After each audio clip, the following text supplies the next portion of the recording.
stars of animation are shining. It's time to stay tuned. And now, here's your host, Phil Mackey. Good evening, everyone, and welcome to another episode of Stay Tuned Live. And this is all new live stream talk show presented to you by Streaming the Magic right here on Facebook. My name is Phil Mackey. I am an animator, cartoonist, former Disney cast member, and it is my sincere pleasure to be your host each week as we deep dive into the world of animated film. Before the show starts tonight, I'd like to tell you a little bit about a very special project in my life. Last week, my guest was Disney animator Travis Blaze, and he asked me about my own animated short, but there wasn't enough time to get to that. So I'm going to tell you now.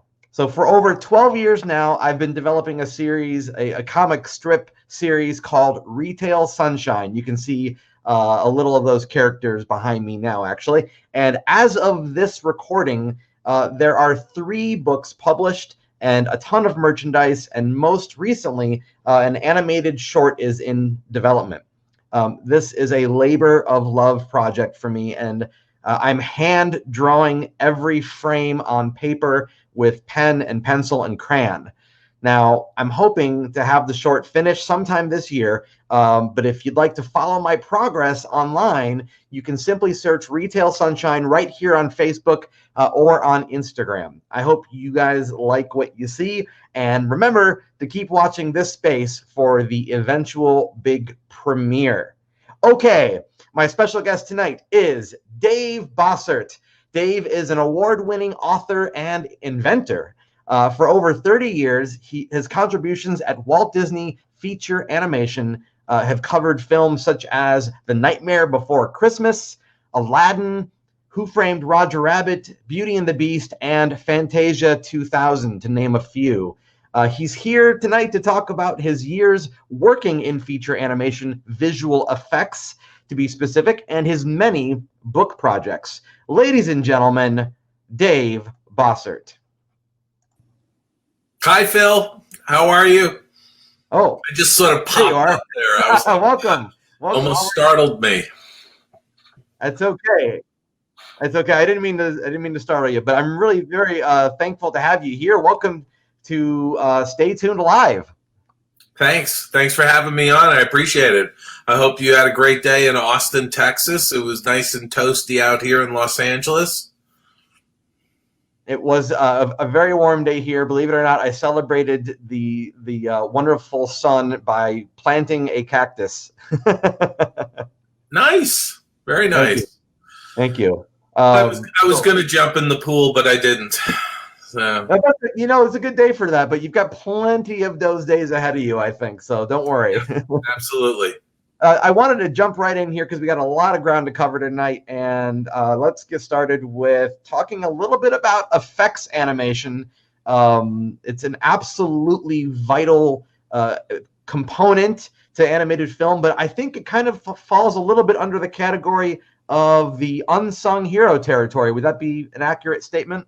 Yeah, I have always referred to what used to be called special effects, and now people call visual effects. And I always viewed it as a supporting character within any of the animated films. It was a good supporting character, and as with all supporting characters, great supporting characters, they have their moment. And in every one of the Disney films, there's that sequence that is very heavy in special effects. Can you name one that comes to mind that was just an absolute bear, but once it was finished, it was just like stunning and you loved it? Well, I immediately flash on the Firebird sequence for Fantasia 2000 because that was such an effects-heavy sequence in that film. In fact, one of the main characters, the Firebird itself, was really made up of special effects animation. So some of the drawings, by the way, for the Firebird took upwards of 8 hours a drawing. 8 hours to do one drawing. And that's got to be intimidating because there's always the possibility that at the end of 8 hours you feel like maybe you have to redo it. Exactly. Yeah. So for that sort of, we're talking like fire and smoke and that kind of thing, right? Well, just to create the Firebird creature, there was multiple layers. There was sort of a base layer, and I want to give a shout out to my friend John Pomeroy because he did the rough character animation, and there was never really any cleanup character animation done because it kind of went to the effects department, and we created all these multiple layers of effects that were processed differently to ultimately create the look of that Firebird. Okay. So what we're seeing in the final film is the result of several different layers, but they're all moving over top of each other. That's exactly right. They all fit together. For instance, like the dark crust, that forms on lava. If you've ever seen live action lava, like Mauna Loa over in Hawaii, there's always a cooling crust on top of it that's sort of a black, dense, almost like rock material. And then you see the molten lava underneath it. And so, one of the things that we did in that particular sequence was we looked at the Rite of Spring from the original Fantasia. I was going to ask about that. Yeah, they did some wonderful lava animation. I mean, it's absolutely beautiful. But one of the things that was missing was this secondary layer, this cooling layer of this crust that starts to form on top of the lava. And so that's what we wanted to add that into the Firebird, because that particular level actually helps to define the facial features and, some of the other features on the creature itself. So that was produced where in Florida at the feature animation. No, that was completely done in Los Angeles. Oh wow, okay. Yeah, the whole most of, in fact, pretty much all of the Fantasia 2000, with the exception of we had some large herds of animals that were done over in London. Okay. On the Pomp and Circumstance sequence, and I'm trying to think. There was some downtime in the Rhapsody in Blue sequence. Really was like one of the only sequences I wasn't really directly involved with. That was done by a group that was on downtime in Los Angeles. So when you have downtime, let's say there's a film or a sequence that doesn't have as much effects animation needed, where would they have put you at that point? Well, it's so funny. I actually had somebody send me a question earlier. Actually, it was later last week. It was like the middle of last week, I guess it was. Oh. He sent me a question. He says, what was the typical, what was your longest downtime period? Yeah. And I had to think back. It was actually after we completed Black Cauldron and before we really got going on The Great Mouse Detective. We had almost a year of downtime. Oh, wow. So, when that happens, are you still doing things for the company? Or Yeah. So, for me, I was low man on the totem pole on Black Cauldron. That was my first picture that I did at the studio. And so I was thinking I was getting laid off at the end of that picture, by the way. Oh. And people around me are getting pink slips, and I'm thinking to myself, oh, okay, I'm going to get laid off. But I had worked so much overtime on Black Cauldron, and I was living with a buddy down in Marina del Rey. We had a place on the beach, and I was looking forward to like 3 or 4 months of just hanging out on the beach in California. And I literally had to go in, and Don Hahn was the production manager on that picture. I went into Don's office and I said, hey, can you give me an idea when you're going to lay me off? I just want to kind of plan out my summer. And I was matter of fact and just completely relaxed about it. I wasn't upset or anything. It was my first job out of school. And it was actually my second job out of school, I should say. But anyway, it was my first animated feature. And Don looked at me and goes, oh yeah, we're not letting you go. Oh, good. And I think I did like a Tex Avery take where my jaw hit the floor, my eyes popped out, Yeah. and but I wound up taking a little time off vacation wise. But Don did something that I will never forget, and it was probably the best education I ever got in the animation business. He asked me, because they didn't have anything for me to do right away, if I wouldn't mind helping out the ink and paint department in painting cells on the Black Cauldron.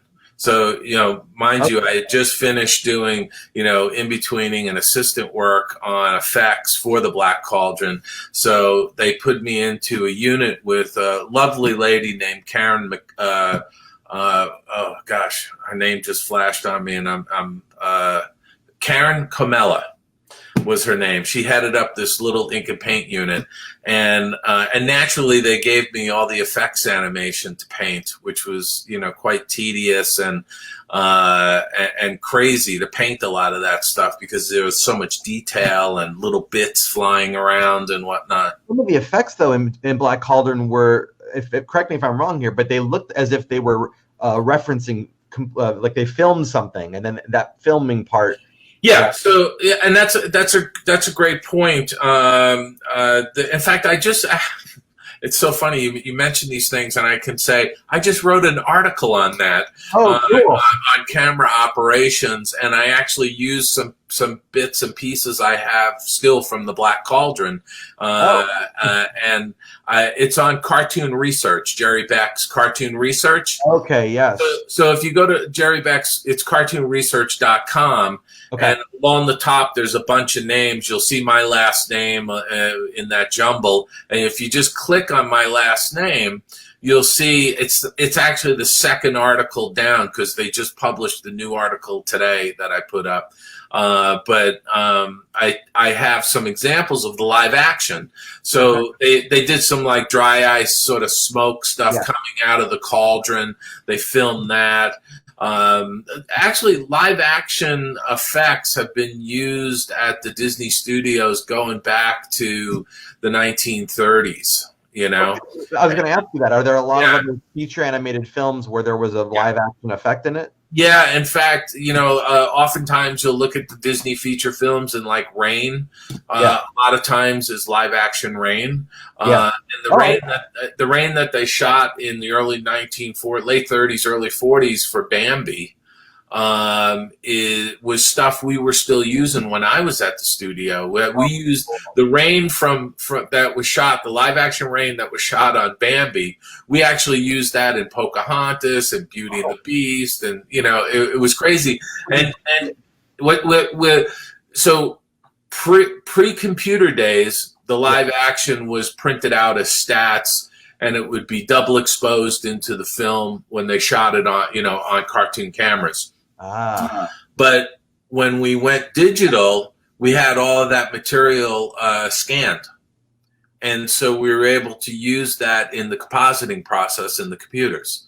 So all of that material that they shot, 70 years ago, whatever it is now, 80 years ago, was still being used. And obviously today, I don't think they're using any of that stuff because, everything is digital films. And so they're just generating what they need.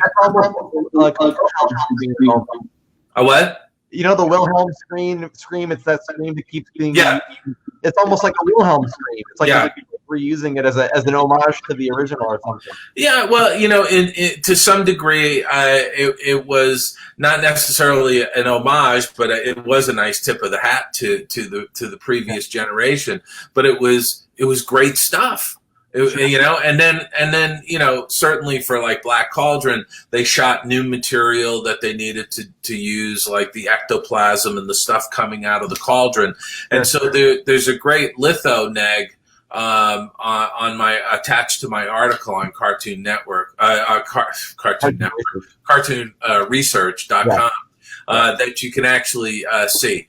Oh, that's great. Well, thank you for letting us all of us know about that. Yeah. So, but again, that was always the exciting part about special effects for me was Yeah. that it wasn't just drawing and doing animation by hand. It was also how you process that artwork in the camera department or in the computer system that came into play later on, and doing things like slot gags and all kinds of fun stuff that really added the magic into a lot of those scenes, Yeah, it is. It's a bunch of elements coming together. It's not simply a series of drawings. There's a lot of other pieces that can go into it. Yeah, and even like with the Disney animated films, because they're such high quality, it is that attention to detail. It is putting, oftentimes I would tell people when I went out to speak, you would do some effects. Sometimes you didn't necessarily see it overtly, you felt it. And if it wasn't there, you'd feel like something was missing, Yeah, that was, I remember, because Jurassic Park had a big influence on me. Obviously not a Disney film, but I remember learning about the special effects of Jurassic Park, and one of the things that I always thought was fascinating that made it just that much more real would be when the Rex would stomp in the rain puddle, they would go in and digitally put a little bit of a splash in that rain puddle, and it made all the difference. Yeah, and you don't necessarily focus on those kinds of things, but if it wasn't there, you'd feel like something was missing, and it wasn't completely integrated into the shot. Absolutely. So we were talking about Fantasia a moment ago, and I kind of wanted to bring that up just really quick because Fantasia is this really important thing in Disney history, but I feel like it gets overlooked. And it was supposed to be this kind of annual tradition that would have portions swapped out for newer ones and things like that. When you worked on Fantasia 2000, was there this concept of, hey guys, if this does really well, maybe we're going to go ahead and do what Disney originally wanted, which was to make this be a traditional thing? Yeah, yes. So after we did Fantasia 2000, Roy wanted to do another Fantasia. We kind of dubbed it Fantasia World. And because it was going to encompass musical pieces from different cultures. Oh, wow. Yeah, and so some of those pieces you may have actually already seen because we had done The Little Match Girl. Yes. Which had a Russian piece of music. Beautiful. We did Mike Gabriel's Lorenzo, which is just an absolutely beautiful little short. That was done to Argentinian tango music. Yes. There was I had actually an Aboriginal piece that I had pitched, and we had gotten it to a story reel point. And that was going to be a 2-minute short. I actually have that right now. At some point, I'm actually going to actually finish it. When I left Disney, they let me take that with me. So, they're going to release a piece of which is super unusual, I have to say. Yeah. But how are you going to release that? Is that going to be a thing that people can? Well, no. I mean, if I do it at some point in the future, I'm just going to do it the way I had planned it out, and it's just going to be a short, and it would be something to go out into the festivals or whatever. That's amazing. Please keep me in the loop on that. I'd like to know about that. So, and there, Mike Gabriel had developed some other pieces, and I know Eric Goldberg had done a few things. There was a neat piece done to Indian music. Cool. We were kind of moving along. One by One was another one that hasn't really been widely seen out there. They kind of threw it onto, I think, Lion King 2 or something. That was a direct-to-DVD. I actually sort of accidentally co-directed that. And I say accidentally because I was the artistic coordinator and visual effects supervisor on the project, and the director left midstream. They looked to me to finish it. So I did, and they wound up giving me a co-director credit on it. So that's awesome. Yeah. So I mean, but I literally remember being in Roy's conference room with Don Hahn. it was Don, myself, and Roy, and pinning up index cards on a board as to what the order was going to be for this third Fantasia movie. And then, unfortunately, Roy got ill and then eventually died. And that really kind of put the end to that, I think, because Fantasia is an interesting project because there wasn't a lot of excitement with people like Jeffrey Katzenberg when we first started working on Fantasia 2000, because it wasn't viewed as being a very commercial type project. I always looked at Fantasia as being almost art for art's sake. And there was an inherent beauty in watching not only the original Fantasia but the Fantasia 2000. And Walt's ultimate vision for Fantasia was that it was an ever-evolving movie, that it would constantly go out to theaters, on some kind of a regular basis and have new sequences in. Sure. Some sequences taken out. In fact, when I first got involved in Fantasia 2000, they had not only Sorcerer's Apprentice part of it, but Night on Bald Mountain and Dance of the Hours were also going to be part of Fantasia 2000. That would have been great. And ultimately,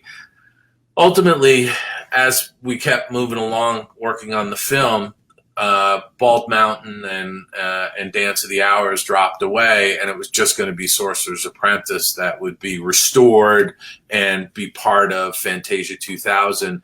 And part of the reasoning was that the other sequences represented the decades that went by, not literally represented, but just numerically represented the decades that had passed since the original Fantasia had been completed. Oh, and by the way, I should also mention the other sequence that was going to get thrown in that would have sort of broken the mold a little bit was Destino, because I was going to ask because we were looking at possibly having Destino as part of that lineup. Right. And of course, Destino has lyrics to a song and a female singer on that. So that's a collaboration between Salvador Dali that was Walt Disney and Salvador Dali in 1946. You can read all about it in the book I wrote. Which book we talking about, Dave? Let's plug here. The book is Dali and Disney, and it was released through Disney Editions. 5 years ago, I think. Okay, well, because you have so many books, I didn't know which one you were talking about. Yeah. So anyway, but yeah, there's there. I think some people looked at Fantasia from a movie standpoint. It just wasn't something that was going to be super commercial viable. Where it would go out, like they're more excited and more focused on things that are going to go out and make $100 million in the opening weekend. Yeah. And if you're going to do a film that does $10 or $20 million opening weekend or something like that, there's not a lot of excitement. There's not a lot of enthusiasm as there is when they have a film that's potentially going to generate, $1 billion over its theatrical run. Sure, but it doesn't take a lot of imagination to imagine to project that it could have been something that turned into a tradition for people. A lot of films like the Harry Potter series or Lord of the Rings, they would come out around Christmas, and then subsequent years, people would say, "Well, we go to the theater to watch the next installment of that." And so I think it could have turned into that kind of a thing. Yeah, I think. Yeah, I listen. You're not going to get an argument from me on that. Right. I believe it because and there were live concerts. They did a live version of Fantasia at the Hollywood Bowl, and there's more of that happening where they've actually the music division at Disney licenses these shows now so that local orchestras in Seattle or Atlanta or wherever can license a package that has the film and all that, the click tracks, and they can do a live performance to these films. And there's nothing like that to me is going to a venue and seeing a movie, a great movie with a live orchestration. I mean, it's just great experience. Absolutely. So, there was a lot of things that you could do with it, but again, for me, for a company as large as Disney, I don't know. It wouldn't have been a big deal to do a Fantasia every so many years,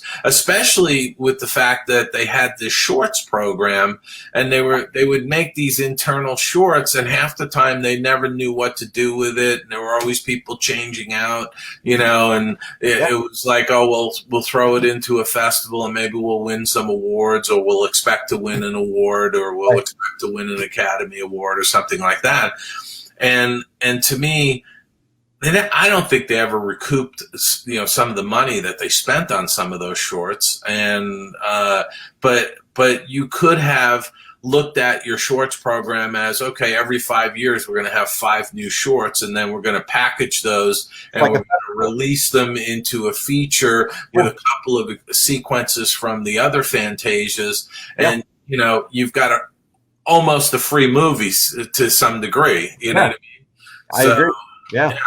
But, I think that, they do what they have to do, and, there's people making choices, and, I certainly look at Fantasia, like I said earlier, as art for art's sake. And I think that you can take that stance with some of this material and still actually make it a revenue generator.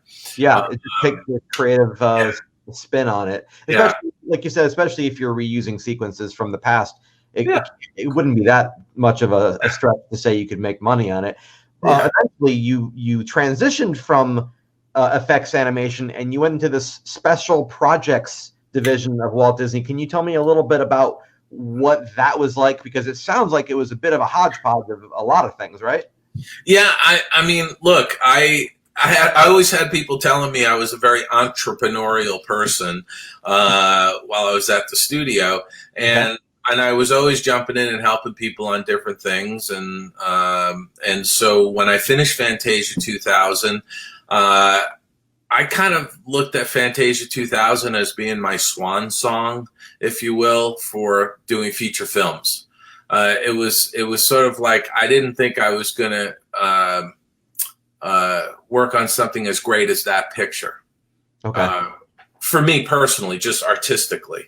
And also I had been working on feature films at that point for 16 years.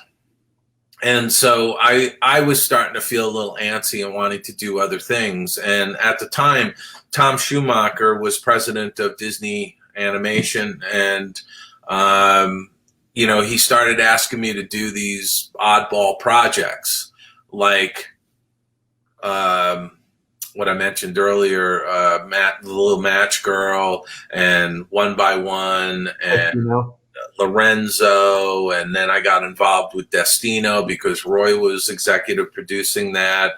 And in between, there were these weird requests that were coming into animation for assets from some of our films.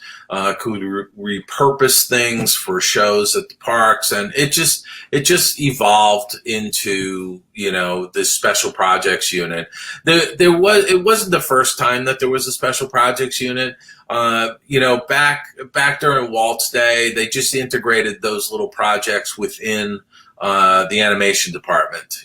So if they did a I Like Ike commercial with the Disney characters like they did in the 50s, then it was just the animation people just got together and they just knocked it out in between whatever they were working on. And then a catch-all for anything that's not a feature animated film and not television animation. What's that? Special projects? Yeah.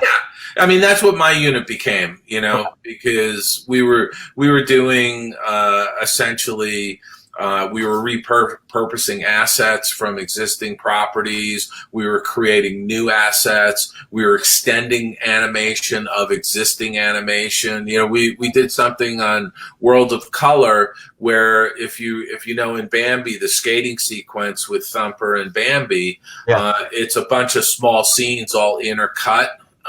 We turned that into one long scene, so it needed bridge animation to hook all the scenes together. So we went and we conceptualized that and visualized what we were going to do, and we brought on the talent that we needed to get that accomplished. And so, and by the way, like I said, when I first started working, I think I did some work on like the Exxon Energy Pavilion at Epcot.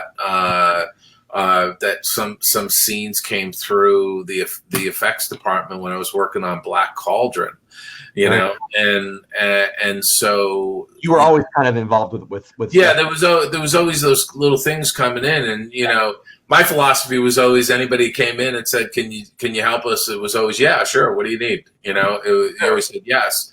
My favorite project, or at least one of my favorite ones, is the one I got to know you through, which was the one for 101 Dalmatians. I love you took the TV show that the kids were watching and you made it into a real thing that you could watch. Yes, exactly. And that was, again, those were like bonus features, again, with the introduction of VHS and then DVD, the home entertainment division had these healthy budgets for each release. And so they could do, little documentaries, and they could do bonus features and stuff to include on the DVD disc that was giving, added value to the people that were buying the movies. Can you expand on that just one moment? You're saying that the budgets for the home video division, so I'm sure a lot of people, who think about Disney think of it as one giant blob, but it's really divided into a bunch of smaller segments, right? Yeah. So the way you have to look at the Walt Disney Company is it's just a ton of small companies under the umbrella of the Walt Disney Company. Right. And so, Walt Disney Home Entertainment is like this little standalone division, and, they live and die by their profit and loss statements, Sure. And so during the heyday of home entertainment, they would release a DVD and it would generate hundreds of millions of dollars, so it was only natural that you'd have these healthy budgets. But as streaming has sort of taken over and DVD market has gone down, and they don't sell DVDs as much as they used to, the budget shrank drastically on those releases to the point where they really couldn't do much. They were recycling stuff towards the end. But as I was saying with special projects, so a lot of the stuff would fly through the animation department and get taken care of, as did a lot of the early Wonderful World of Disney animation and things they needed to do in the 50s and 60s for the TV show. That stuff would go through the animation department and it would just get done. And then I think I'm not exactly sure when it was, but there was a unit down at the Florida studio. I'm trying to remember what the heck their name was. It'll come to me. It wasn't called Special Projects. It was Creative Services. So there was this Creative Services group at the Florida studio, and I think it was Chuck Williams who headed that. And he went on to produce what the heck did he produce? Mulan I think he produced Mulan. One of those projects. Anyway, I can't remember everybody's resume off the top of my head. I know. I should know what all my colleagues have worked on. Yeah. But anyway, so he had Creative Services down in Florida, and then that just kind of like dissolved. I don't know really what happened. And then and then the stuff was, they were trying to get stuff done, and I just sort of started handling a lot of that stuff, and it sort of gelled into this special projects group, and then we wound up doing animation, anything related to Disney classic animation or the current feature animation that was going on at the studio. We were doing stuff all over the company. I mean, it was, gaming division, the theme parks, cruise lines,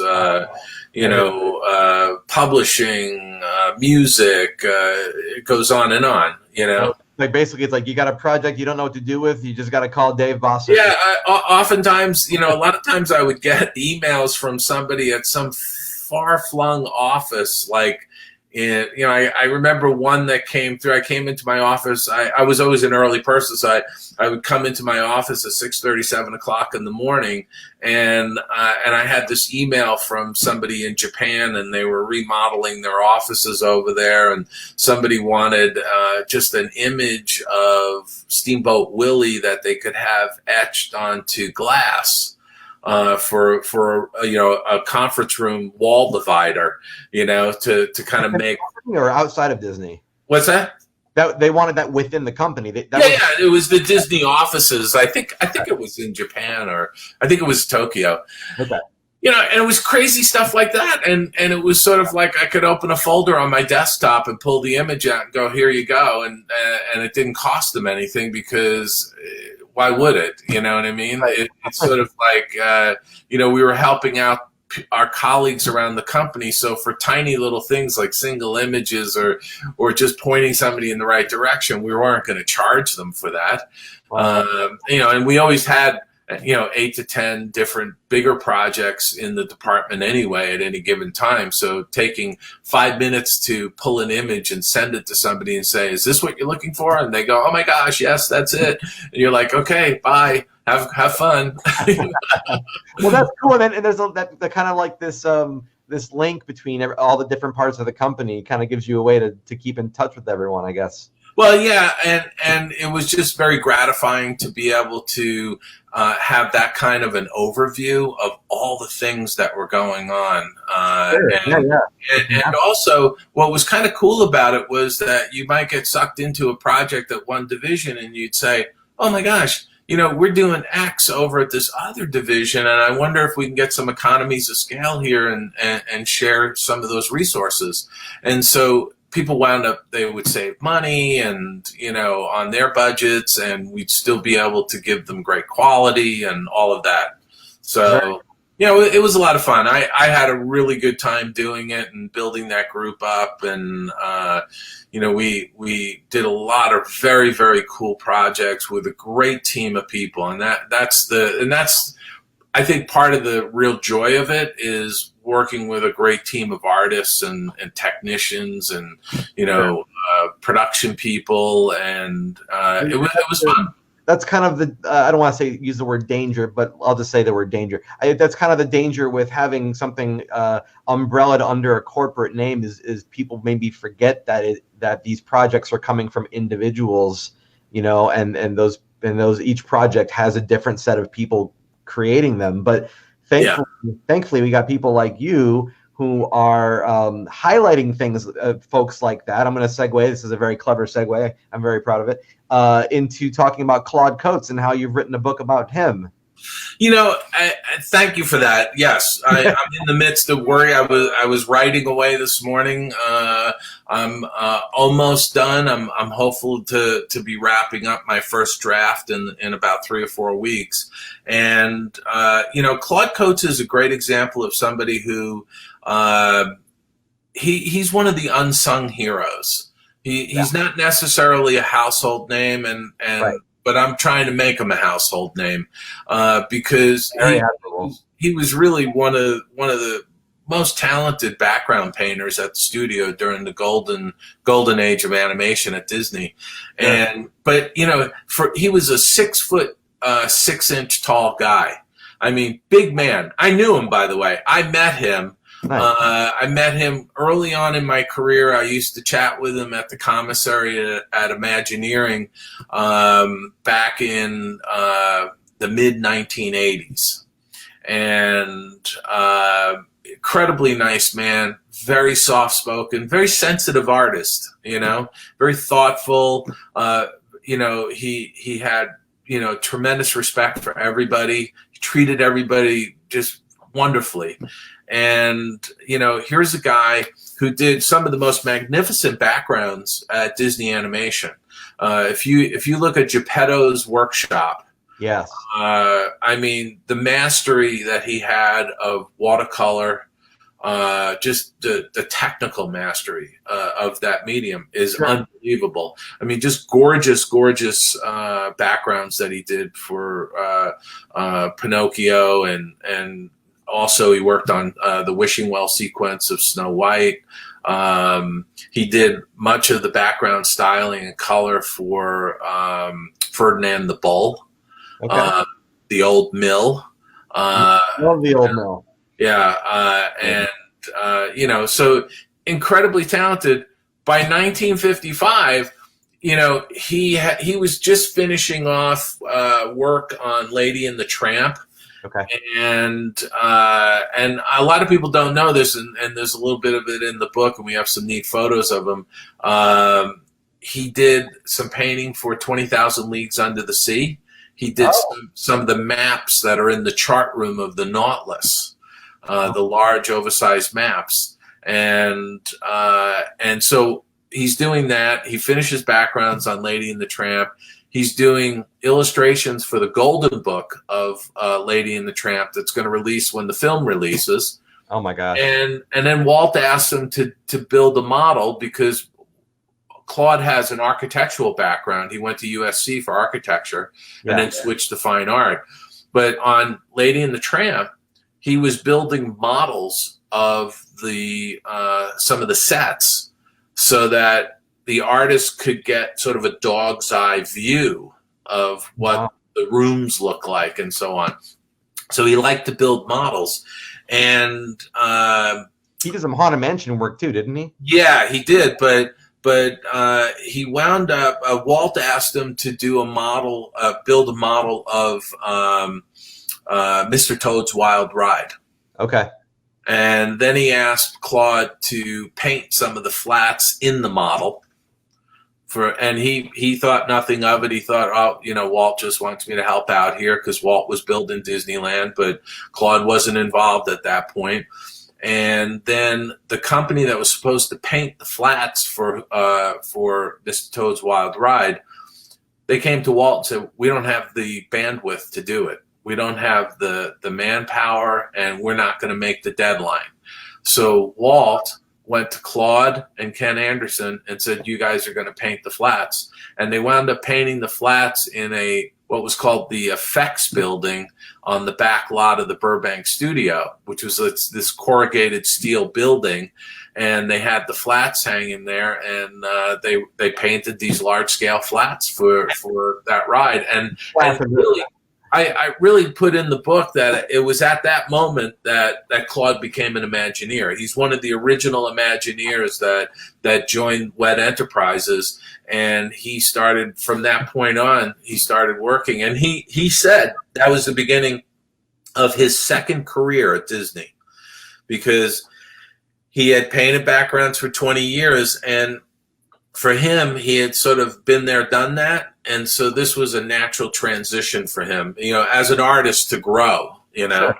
And these flats are you're referring to the wooden pieces that, as you're moving through the ride, would kind of separate one room from the next and then open up. Is that what you're referring to? No, the flats are like all of the murals that are inside. Okay. It's not just the bump doors opening or anything like that.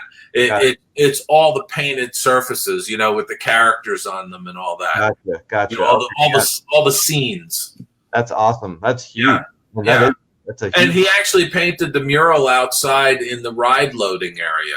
Oh, wow. And that's a massive mural too. Yeah, it's a massive mural. The one that's there now is a reproduction. It's a newer version, but he had painted the original one. Okay, wow, that's incredible. And so you're writing this book about Claude Coats, and I understand that there's a bit of history tied into the experience of writing the book with the specific desk you're on, correct? Oh, absolutely. I mean, I am sitting here talking and I'm looking at, I wish you got, I mean, I can't lift up my computer and turn it around. I wish I could, You but a mirror somewhere. You could maybe do some kind I of know I really should, but I have this 1939 Kem Weber desk. And I've been working on this desk, by the way, for more than, I guess it's close to 30 years. I didn't have this desk when I first started at the company. I acquired this desk a couple years after I started at the company. So it's almost about 30 years that I've been working on this desk. And so when I was leaving, they came in and said, "Hey, would you like your desk?" And I was actually, like, internally, I was completely shocked, you know? And I said to them, I paused obviously for a moment, and I looked at the desk and I said, "Yeah, sure, you know, but how am I going to get it up to my house?" And they're like, "Oh, don't worry about it. We'll have the studio movers drive it to your house for you." And I was like, "Okay," you know, and but it was funny because I was working on another book project. It was actually the Tim Burton's Nightmare Before Christmas, the visual companion, which someday will come out. I don't know when, but I wrote it 2 years ago. It was supposed to come out last year. It was supposed to come out actually this month. And now they're telling me it's going to come out next month. Not next month, next year, June. Oh, no. I don't know. I couldn't tell you, you know, it's like, but the funniest thing was that I'm sitting there working on that manuscript at this Kem Weber desk. And I just kind of, you know, I leaned back, I was taking a break. I put my hands behind my head and I'm looking around, I'm looking at this desk and I'm thinking to myself, I wonder if anybody's written anything about Kem Weber. And then I wound up blowing the rest of the afternoon, like, researching, you know, what was written about Kem Weber out there.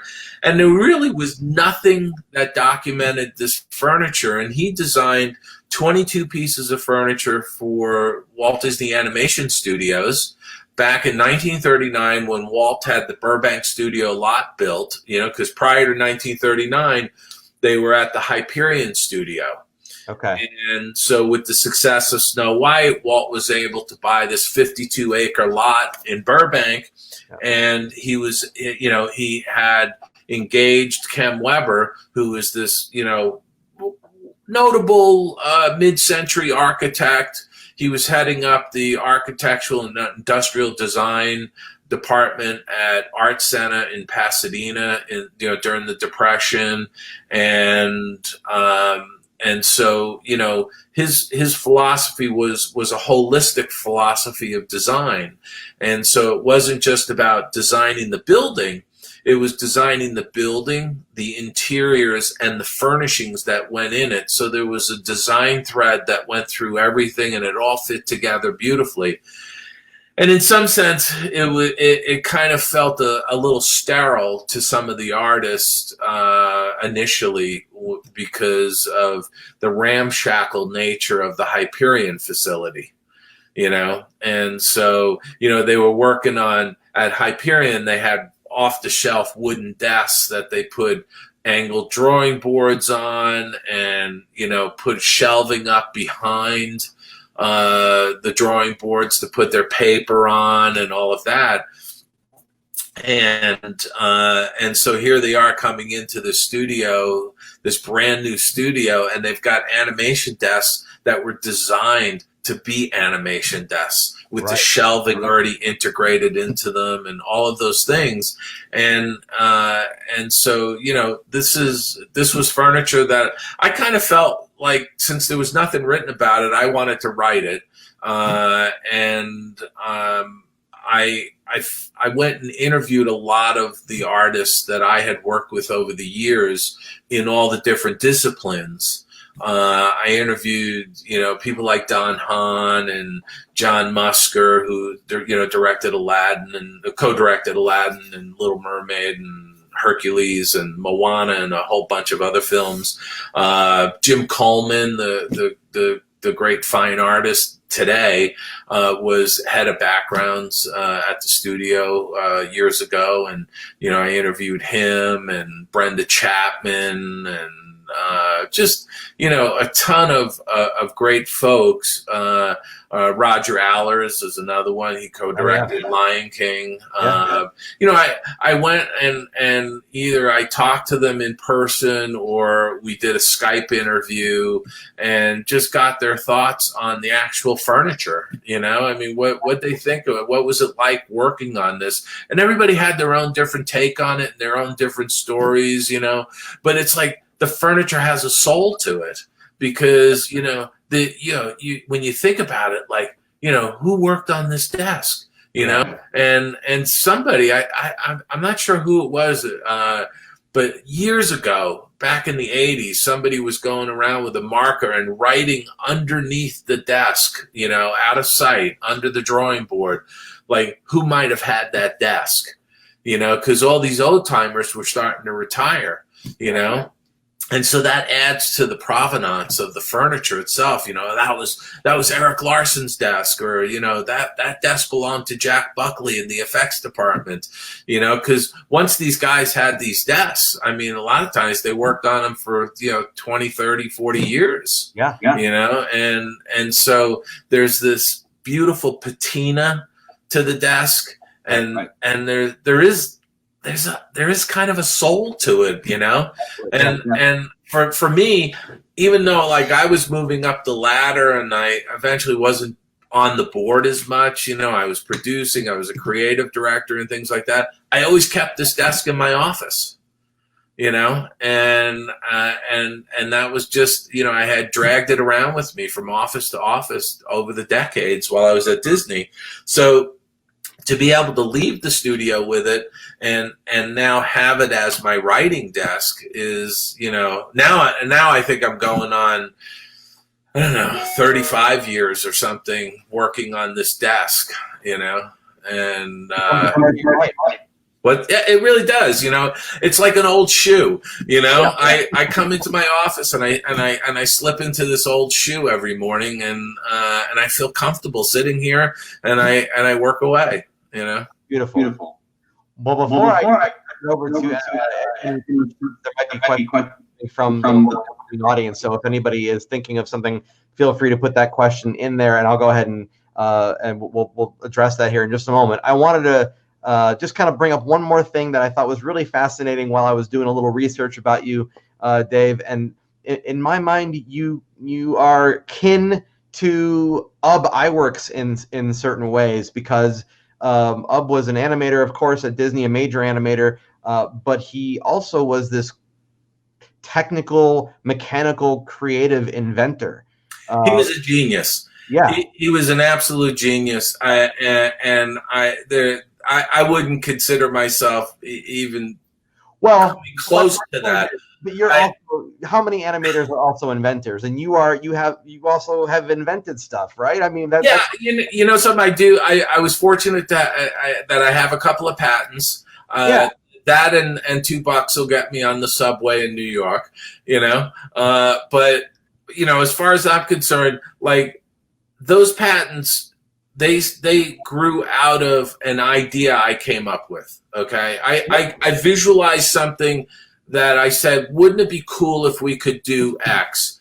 And I went and talked to the right people, and I got a couple of great software engineers onto the project, and they wrote the code. So it was really a team effort. Sure. And we didn't do it, when you approach things like that, you're approaching it because, this will be really cool to do, and it'll be a great new experience for people. Sure. Let's try and do this. You're not going into these things going, let's go do this because we'll get a patent. No.